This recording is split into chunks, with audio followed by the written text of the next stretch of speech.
Assalamu alaikum. Our today's lecture is on number system. I will tell you about the introduction of number system, how numbers came into being. In the beginning, human life was very simple. The people used to compare their cattle with stones.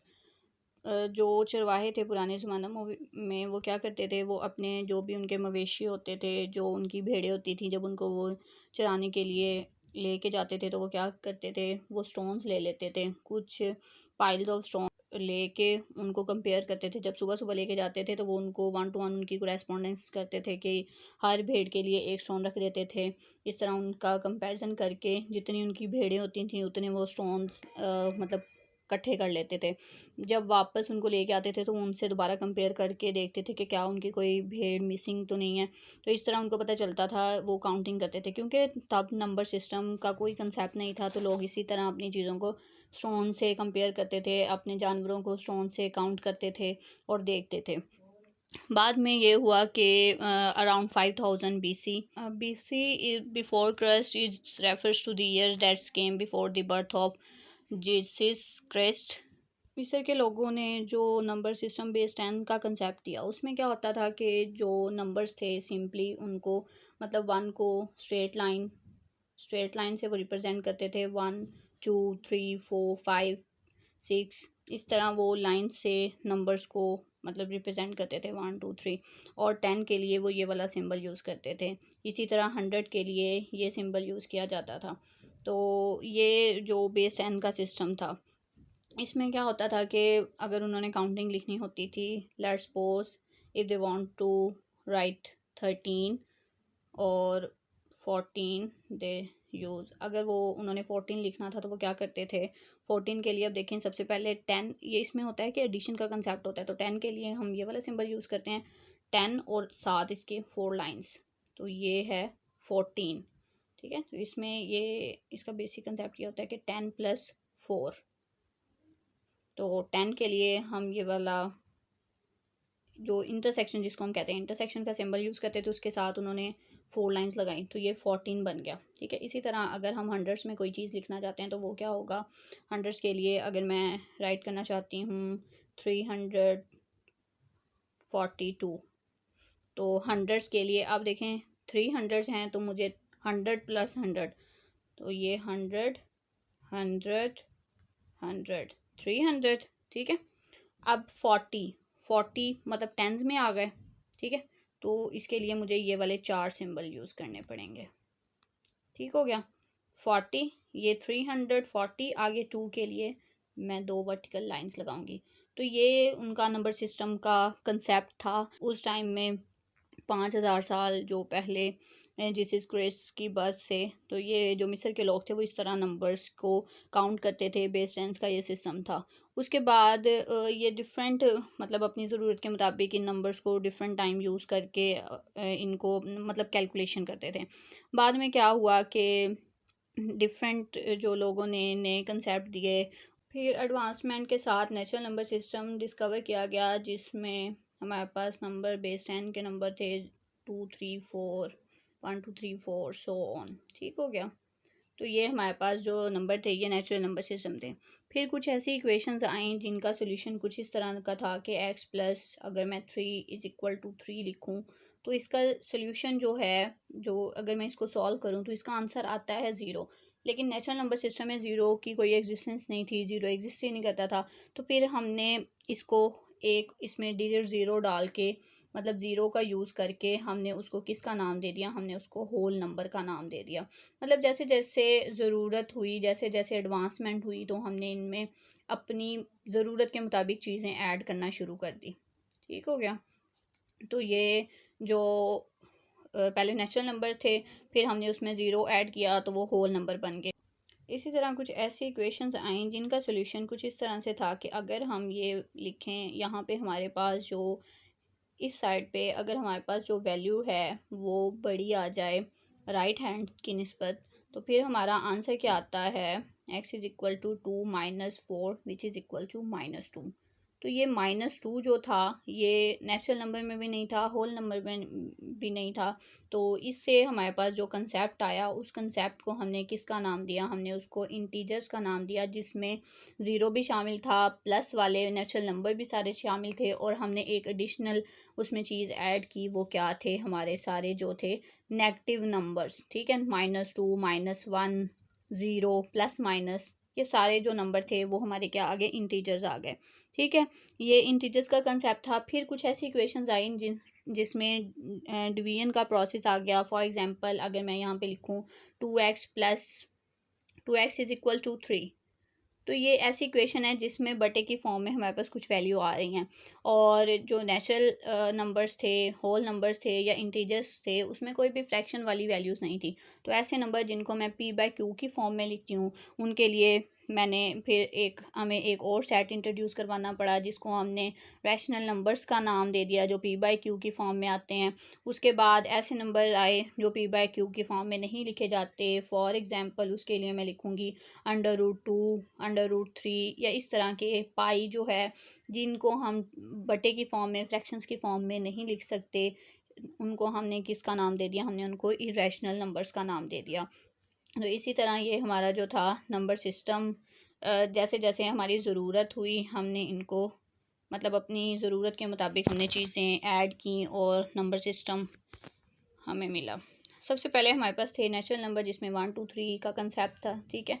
उसके बाद हमारे पास आए whole number. Whole numbers में हमने क्या किया, zero को उसमें ऐड कर दिया। होल नंबर्स के बाद हमें ज़रूरत हुई कि हमारे पास नेगेटिव नंबर भी होने चाहिए। उसके लिए फिर हमने जितने हमारे नेचुरल नंबर थे, उनमें हमने उनके नेगेटिव्स भी ऐड कर दिए, ठीक है, जिसको हम एडिटिव इन्वर्स भी कह सकते हैं। तो अगर +1 था हमारे पास नेचुरल नंबर में, तो इंटीजर में हमने -1 ऐड कर दिया। तो इंटीजर्स ऐसे नंबर हैं जिसमें 0 +-1 +-2 +-3 सो ऑन सारे नंबर्स एग्जिस्ट करते हैं। फिर हमारे पास कुछ ऐसे नंबर्स आए जिनके लिए जिनको हम p/q की फॉर्म में लिखते हैं, ठीक है। अब p/q की फॉर्म कौन सी फॉर्म्स हैं, ऐसी फॉर्म जिसमें हमारे जो वैल्यूज़ हैं वो फ्रैक्शंस की फॉर्म में आ जाती हैं। फॉर एग्ज़ाम्पल 5/2, ठीक है। तो ऐसे नंबर जिनको p/q की फॉर्म में लिखते हैं, और जो p और q दोनों इंटीजर्स से बिलोंग करते हैं। इंटीजर्स का ये बहुत एक इम्पॉर्टेंट चीज़ है जो अक्सर स्टूडेंट्स मिस कर देते हैं। इंटीजर्स के p q जो हैं वो इंटीजर से बिलोंग करते हैं। p q इंटीजर्स का क्या मतलब है कि जो इसमें वैल्यूज़ हैं ये प्लस की भी आ सकती हैं, माइनस की भी आ सकती हैं। फॉर एग्जांपल यहाँ पे इसके साथ प्लस भी आ सकता है, माइनस भी आ सकता है, ऊपर प्लस लिख सकते हैं, इधर माइनस लिख सकते हैं। ये हमारी अपनी मर्ज़ी है, हम अपनी मर्ज़ी के मुताबिक इसको मतलब कर सकते हैं, पॉजिटिव भी और नेगेटिव भी। लेकिन दूसरा इसका क्या कंसेप्ट है कि जो हमारा डिनोमिनेटर है, मतलब ये डिवीजन वाली वैल्यू है, ये हमेशा ज़ीरोस नहीं होनी चाहिए, नॉन ज़ीरो वैल्यू होनी चाहिए, ठीक है। ये हमेशा कौन सी वैल्यू होनी चाहिए, नॉन ज़ीरो वैल्यू होनी चाहिए कि q not equal to zero होना चाहिए। बिकॉज अगर हम यहाँ पे ज़ीरो वैल्यू लेते हैं, तो वो कोई भी अगर नंबर, कोई भी इंटीजरल नंबर अगर हम ज़ीरो पे डिवाइड करते हैं, तो वो हमें आंसर क्या देता है, इन्फिनिटी। वो हमारे लिए अनडिफाइन हो जाता है, इसलिए हम इस पे रिस्ट्रिक्शन लगा देते हैं कि जो q है वो ज़ीरो नहीं होगा। तो ये था रैशनल नंबर्स का कंसेप्ट। रैशनल नंबर की फर्दर टाइप्स आ जाती हैं, रैकरिंग, रैशनल और टर्मिनेटिंग। टर्मिनेटिंग में ये होता है कि अगर डेसिमल के बाद जो हमारे पास फाइनाइट नंबर्स आ जाएँ, तो उसको हम टर्मिनेटिंग कहते हैं। रैकरिंग में ये होता है कि अगर एक ख़ास पोर्शन हमारा रिपीट हो, फॉर एग्ज़ाम्पल पॉइंट के बाद मतलब एक ख़ास पेयर रिपीट हो नंबर्स का, उसको फिर हम क्या कह देते हैं कि ये रैकरिंग है। अब इसकी मैं कोई एग्ज़ाम्पल लिख दूँ, अगर 7.21, तो ये पॉइंट के बाद, डेसिमल पॉइंट के बाद हमारे पास जो नंबर है, ये क्या है, एक फाइनाइट नंबर है। ये जो पार्ट है एक फाइनाइट पार्ट है, तो इसको हम कहते हैं टर्मिनेटिंग डेसिमल। इसको हम फ्रैक्शन की फॉर्म में भी लिख सकते हैं। तो हर जो हमारे पास टर्मिनेटिंग नंबर है वो रैशनल नंबर की फॉर्म में या फ्रैक्शन की फॉर्म में, सॉरी रैशनल नंबर मैंने कह दिया, फ्रैक्शन की फॉर्म में हम उसको लिख सकते हैं। इसी तरह अगर मैं इसमें साथ ऐड कर दूँ 21 21 एंड सो ऑन, इसका मतलब है कि 21 का पेयर बार बार रिपीट हो रहा है। अब इसको मैं रैकरिंग नंबर्स कहूँगी, जिनमें एक ख़ास ब्लॉक जो है वो बार बार रिपीट होता है, ठीक है। इरेशनल नंबर, अब ऐसे नंबर जो p/q की फॉर्म में नहीं लिखे जाते। अब p/q की फॉर्म में कौन से नंबर, ये √2 हो गया, √3 या पाई हम लिखते हैं इरेशनल नंबर, ऐसे नंबर जो पी बाई क्यू की फॉर्म में नहीं आते और नॉन टर्मिनेटिंग होते हैं, नॉन रेकरिंग होते हैं, ऐसे नंबर्स को हम क्या कहते हैं, इरेशनल नंबर्स कहते हैं। इसका एक बहुत इंपॉर्टेंट प्रूव है, इंशाल्लाह मैं वो नेक्स्ट लेक्चर में डिस्कस करूँगी कि √3 या √7 कोई भी हमारे पास जो प्राइम नंबर है वो रैशनल है या इरेशनल है। अगर इरेशनल है तो हमने उसको प्रूव करना है कि वो किस तरह इरेशनल है, तो उसको हम कंट्राडिक्शन मेथड से अक्सर ऐसे प्रूव्स हम करते हैं। तो इंशाल्लाह मैं डिस्कस करूँगी नेक्स्ट लेक्चर में, इंपॉर्टेंट है, अक्सर पेपर में भी पूछ लिया जाता है। रैशनल और इरेशनल के बाद कंसेप्ट आता है रियल नंबर का। अब रियल नंबर क्या है, रैशनल नंबर को हम क्यू से रिप्रेजेंट करते हैं, इरेशनल नंबर को हम क्यू डैश से रिप्रेजेंट करते हैं। क्यू और क्यू डैश का यूनियन जब हम रैशनल और इरेशनल को मिलाते हैं तो वो उसका जो यूनियन है वो बनता है रियल नंबर। रियल नंबर हमारे जितने भी नंबर एग्जिस्ट करते हैं वो सारे नंबर्स जो हैं वो रियल नंबर है। अब देखें जो सेट ऑफ रैशनल नंबर है, रैशनल नंबर का जो सेट है उसमें सारे नंबर्स आ जाते हैं, whole numbers, natural number, integers and rational number, ठीक है। तो जो बाकी नंबर बचते हैं इमेजिनरी मैं कह रही हूँ, वो एक अलग कंसेप्ट है। जो बाकी नंबर जिसमें इरेशनल नंबर्स हैं वो सारे क्यू डैश में आ जाते हैं। तो रियल नंबर में क्या होता है कि सारे रैशनल और इरेशनल नंबर आते हैं। इसको हम अक्सर ऐसे रियल लाइन से भी रिप्रेजेंट करते हैं, 0 1 और 2, इधर -1 -2। अब देखें 0 और 1 के दरमियान जितने भी रैशनल नंबर्स हैं वो सारे आ रहे हैं, इरेशनल नंबर्स भी आ रहे हैं। तो इसको हम इसलिए रियल लाइन से मतलब रिप्रेजेंट करते हैं। हम कहते हैं कि ये हमारी एक रियल लाइन है जिसमें 0 पॉजिटिव और नेगेटिव नंबर सारे आ रहे हैं, ठीक है। तो ये रियल नंबर्स हैं। ये हमारे पास थे नेचुरल नंबर। नेचुरल नंबर में हमने 0 ऐड किया तो वो हमारे पास बन गए होल नंबर। होल नंबर में हमने नेगेटिव ऐड किया तो वो हमारे पास क्या बन गए, इंटीजर्स बन गए। इंटीजर्स में हमने फ्रैक्शनल पार्ट ऐड किया तो वो हमारे पास बन गए रैशनल नंबर्स, ठीक है। अब ये वाला एक और चीज़ है, इरेशनल नंबर एक और चीज़ है, ठीक है। इरेशनल नंबर जो हैं वो मतलब रैशनल नहीं होते, जो नंबर रैशनल नहीं होते वो इरेशनल होते हैं। तो ये एक अलग सेट है। इन दोनों सेट्स का जब हम यूनियन लेते हैं तो वो क्या बनाता है, वो बनाता है हमारा रियल नंबर, ठीक है। ये वाला सेट और ये वाला सेट जब आपस में दोनों मिलते हैं तो वो क्या बना देता है, रियल नंबर बनाता है, जिसमें रैशनल भी आते हैं और इरेशनल भी आते हैं।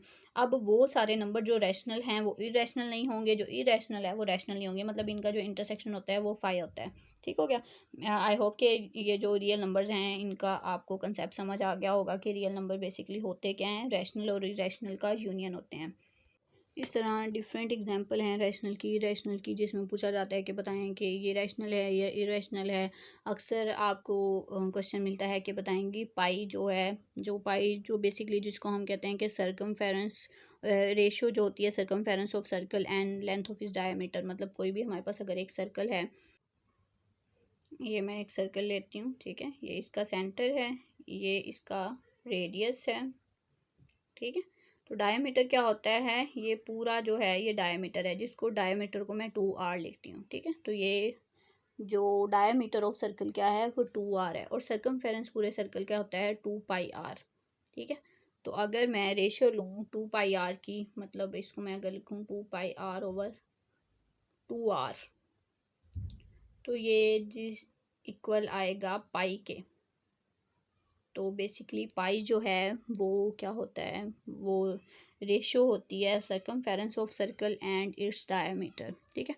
तो पाई जो है वो भी इरेशनल नंबर है, जिसको अप्रॉक्सीमेटली हम 3.14159 के इक्वल लिखते हैं, और ये करेक्ट होती है up to 5 lakh decimal places तक।